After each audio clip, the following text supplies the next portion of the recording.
3-4 दिवस झाले पुण्यामध्ये कंटिन्यू पाऊस चालू आहे. आज संडे आणि आज थोडा पाऊस कमी आहे. तर नमस्कार मित्रांनो, मी यश स्वागत करतो माझ्या 36व्या व्लॉग मध्ये. तर आज निघालो आम्ही महेशच्या मामाच्या घरी. भोसरीवरनं बस पकडली आणि आलो सीधा कात्रजमध्ये येऊन त्याच्या मामाला कॉल केला. ऍड्रेस विचारला, नंतर पकडला ऑटो आणि आलो सीधा कॉलनीमध्ये. इथे त्याच्या मामाचा मुलगा न्यायला आला. त्याच्यासोबत आलो आम्ही घरी येऊन थोडा वेळ टीव्ही बघितली आणि नंतर केलं जेवण. त्याच्या मामाच्या घरामागे आहे स्वामीनारायण मंदिर. आता इथे आलोच होतो तर आलो दर्शन करायला. दर्शन वगैरे केलं आणि थोडा वेळ बघितलं मंदिर. नंतर निघालो परत कात्रजमध्ये. तिथून जायचं होतं इस्कॉन टेम्पलला. मग काय पकडलं ऑटो आणि आलो इस्कॉन टेम्पलला. इस्कॉन टेम्पलला येऊन एक अलगच मुवमेंट क्रिएट झाली.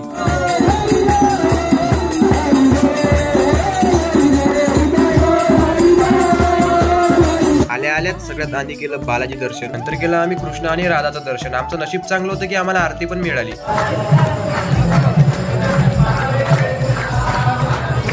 देवांची मूर्ती आहे समोर आणि अशी डाव्या उजव्या बाजूला पाया का पडतात हे मला समजलंच नाही, पण मी पण त्यांना फॉलो केलं. कोणाला जर माहित असेल की असं का करतात